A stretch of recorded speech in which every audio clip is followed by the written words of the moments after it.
Здравствуйте, дорогие друзья! Мы находимся с вами на Новоспасском переулке. Это улица в центре Москвы, в Таганском районе, между улицей Большие Каменщики и Краснохолмской набережной. Справа от нашего движения жилой дом 1938 года. Рядом вы увидите еще один корпус, возведенный в 1953 году. Мы к ним вернемся. Обязательно посмотрим, что их окружает и что происходит внутри во дворе.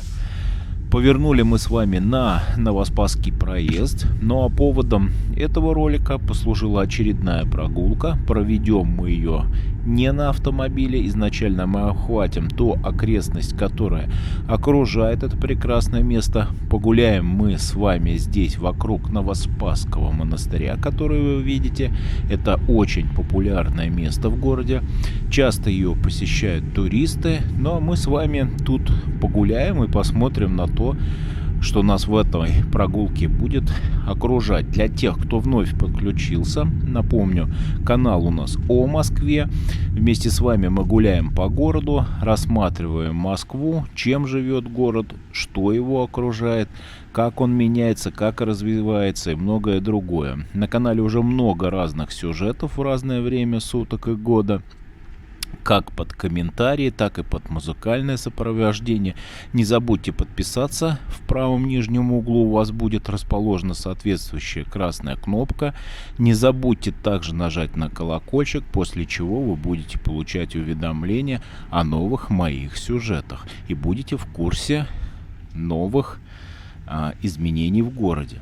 Краснохолмская набережная, на которую мы с вами повернули, это набережная в центре Москвы, расположена на левом берегу Москвы-реки в Таганском районе, между Народной улицей и Саринским проездом, является продолжением Гончарной набережной. Ну а с левой стороны от нашего движения это Московский международный дом музыки, в простонародье ММДМ. В окружении бизнес-центров это один из крупнейших в России и в мире филармонических комплексов, многофункциональный культурный центр, направленный на развитие современного исполнительского искусства. Ну и движение вдоль Москвы-реки в сторону центра города. Здесь мы с вами делали сюжеты. Переходите на канал, обязательно посмотрите разные прогулки и поездки. Вот так вот выглядит Москва-река и то, что ее окружает. Благодаря небольшому зуму можно рассмотреть грандиозные строения города. Разные строения современные на горизонтах Москвы, но также видны и высотки, и многое другое. Ну и, конечно же, движение, которое есть в городе. Нам же с вами нужно будет перейти на противоположную сторону дороги и погрузиться в парковую часть. Начнем мы отсюда и построим нашу прогулку таким образом, чтобы изначально мы погуляли в парковой части, которая нам с вами уже доступна отсюда. Мы погрузимся в глубокую историю, уйдя от современных построек города, которые остаются за нашей спиной. Ну и далее поговорим немного о самом монастыре, затронув его живописные виды и то, что его будет окружать. Естественно, поверхностно, не хочется углубляться в корни истории, а хочется, чтобы вы понимали, что и где расположено в городе, что будет вам интересно посетить, вспомнить и посмотреть. Ну и объединим нашу прогулку с прогулкой по старенькому двору города, вокруг тех домов, которые были в начале сюжета. Мы просто зайдем в него и посмотрим, что там происходит. И это будет очередным видеоответом тем, кто нелестно отзывается о старых домах, районах города. Они нереально прекрасны и современны внутри. Это мы с вами, конечно же, увидим. Зрители просят показывать те места, которые интересны, да и просто жизнь в городе. Какая она, что можно зарисовать, что можно сфотографировать, запомнить, да просто где можно погулять и так далее. На самом деле гулять можно везде, лишь бы было бы время свободное и возможность. Включая, конечно же, и ночные прогулки. Зная, что они вам нравятся, мы еще успеем их сделать. Впереди у нас новогодние каникулы, которые дадут такую возможность показать яркие праздничные огни города. Напомню, сюжет мы этот записываем глубокой осенью, это середина ноября месяца. И да-да-да, именно так, в городе на самом деле тепло, плюс 10, до этого проходили дожди, появились относительно сухие и, можно так сказать, спокойные дни, и я отважился сделать очередную прогулку. Краски, соответствующие времени года, это серые, дымка, небо хмурое. Но я думаю, это никак нам не помешает погулять и рассмотреть все то, что попадает в наш объектив. Как вы уже поняли, зашли мы с вами со стороны набережной, то есть прекрасная прогулочная зеленая часть Москвы. Это уютные дорожки, убранные газоны, как и в других парках. Благоустройство, как везде. Урночки, лавочки, фонари. Этим, конечно же, вас уже не удивишь. Ну, обратите внимание, что и холмы находятся в прекрасном состоянии. Ненужные деревья, засохшие старые, также убираются. Но, тем не менее, нужно отдать все-таки должное городским службам, которые приводят все в соответствующий вид, трудятся, заботятся и делают вот таким, каким мы ее сейчас видим. Все убирают, добавляются детские площадки для наших маленьких друзей. Конечно же, их содержат в соответствующем чистом, одним словом, добром слове. Даже так по факту можно это говорить. Убирают, обновляют, делают много доброго, светлого и хорошего. И за это городской команде огромное спасибо от нас всех. Отдельное спасибо за внимание и к жителям города, также и к гостям столицы. Все больше и больше благоустраивается, новые прогулочные места добавляются, дорожки, навигация и, конечно же, озеленение. Здесь также видны новые деревья. Самое время их сажать, и уже много где активно это происходит, включая кустарники, добавляется, город озеленяется, и все как-то в единое целое вкручивается, скажем так. Естественно, в разное время года эти места прекрасны по-своему. Летом, как правило, самые уютные дни для прогулок, в то время, когда поют птицы, вечернее освещение. Но скажу, что и отсутствие листвы дает более полную картину того, что можно увидеть сквозь деревья. И в нашем случае это огромный плюс. Вращаясь вокруг, можно рассматривать то, что нас окружает. Ну а в осенние краски, да и те же летние дни с рекой Москвой, подсветкой, подсвеченной набережной, с московскими огнями и прогулками на судне, например, вдоль города, с его видами. Все, конечно же, погружается в романтику и некое настроение теплого времени года. Но мечты давайте оставим в стороне и вернемся к тому, что нас будет с вами окружать. Конечно же, это взрослые деревья, это дорожки, кустарники. И то, что можно реально встретить в зеленых местах, в парках. Напомню, что мы с вами в центре города, в центре мегаполиса, где жизнь иная. Тут, как правило, масса людей, машин, транзитного транспорта, логистика, туристы, гости. И вот так вот можно находить те самые места спокойные, где в спокойствии и природа, и отдых, куда приходят после обыденных дней семьи с детьми, молодые пары, люди преклонного возраста, и получают некий релакс в отдыхе от городской суеты. Ну а естественная природа, лесные жители дают свой заряд, помогает отвлечься и насладиться своей красотой в разное время года, своими неповторимыми, живыми видами. Конечно же, здорово здесь находиться. Я получил тоже массу удовольствия, подышал воздухом, посмотрел на разные пейзажи, с удовольствием делюсь ими, даже вот в окружении той самой природы настоящей, чувствуешь себя как-то спокойно, взвешенно, где-то яркие цвета, где-то цвета осени, дымка, туман. Все это добавляет какой-то вот осенний оконченный вид, уют, ну и такое полное приготовление к зиме. Конечно же, зимой здесь будут иные виды, но тем не менее и осенью здесь тоже хорошо. И, как вы уже успели обратить внимание, на водоем он попадал в кадр. Это Новоспасский пруд, это искусственный водоем в центре Москвы. В 1750 году на берегу Москвы-реки в центре города на современном месторасположении пруда были вырыты два водоема. То есть больше имел прямоугольную форму, а меньший, наоборот, квадратную. И в ходе этих работ также был облагорожен старый пруд с островом в центре. Пруды были связаны друг с другом и Москвой-рекой системой разных подземных труб. Вот, ихтиофауна была представлена плотвой и карасем.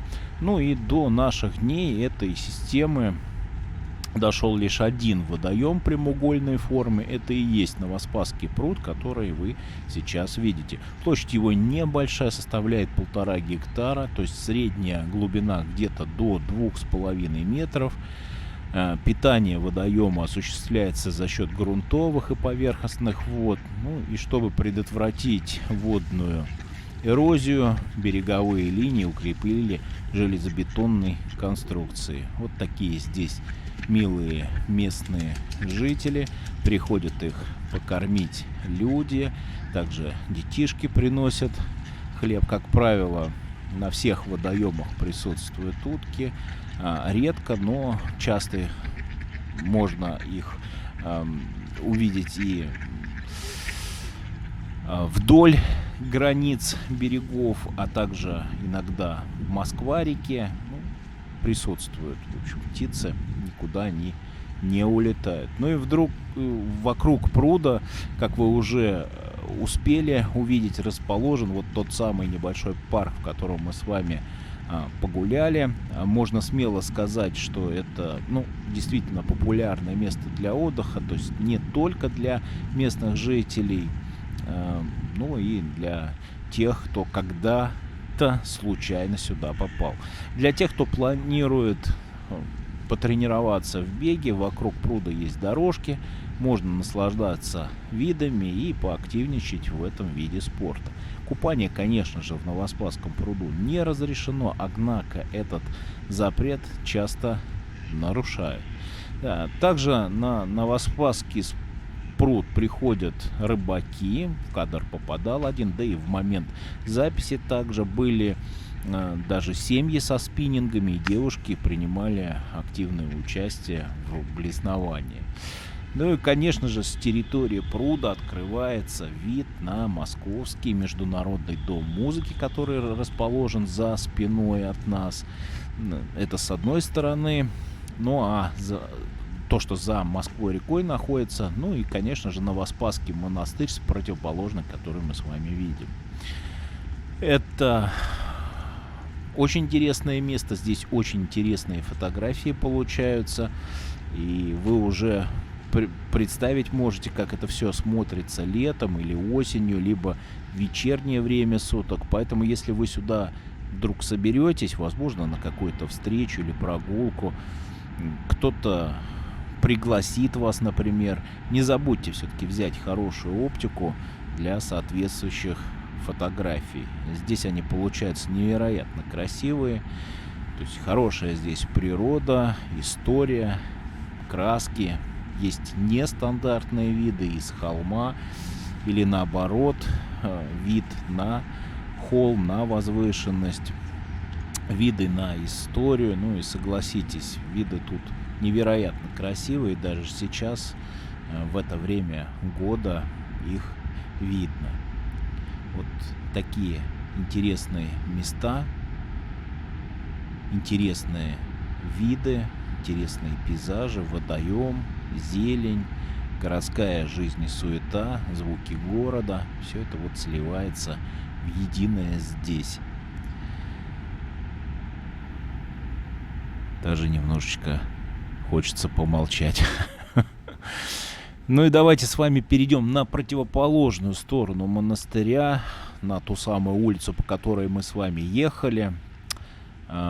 Итак, давайте немножечко о монастыре вам расскажу. Это Новоспасский мужской монастырь. Он один из 10 действующих в Москве, принадлежит Русской Православной Церкви. Не поверите, образованная в XIII веке тихая монашеская обитель за много веков превратилась в законченный архитектурный ансамбль.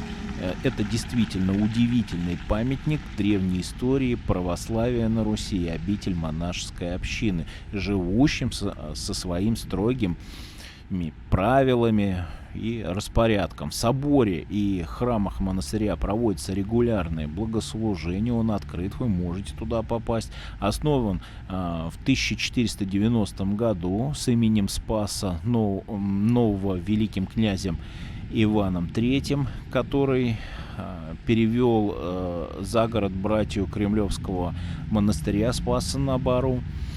Последний возник около 1330 года при великом князе Иване Калите. Первый каменный собор Спаса-Преображения был построен в 1494 году. Монастырь начал пользоваться царской благосклонностью и приобретать современный облик после прихода к власти Романовых, чья родовая усыпальница издавна находилась в Новоспасском монастыре. Монастырь был закрыт в 1918 году, и в том же году на его территории был устроен концентрационный лагерь. Памятники монастыря, имевшие музейное значение, были приписаны к музею Симонова монастыря. В 1920-х годах архитектор Сергей Родионов провел реставрацию построек монастыря, а в 1925 году территорию монастыря занимал второй женский исправительный дом. Монастырское кладбище было снесено в 1927-1930-х годах, а с 1935 года территорией монастыря ведало хозяйство управления НКВД. Все монастырские постройки были переоборудованы для хозяйственных нужд, или под жилье.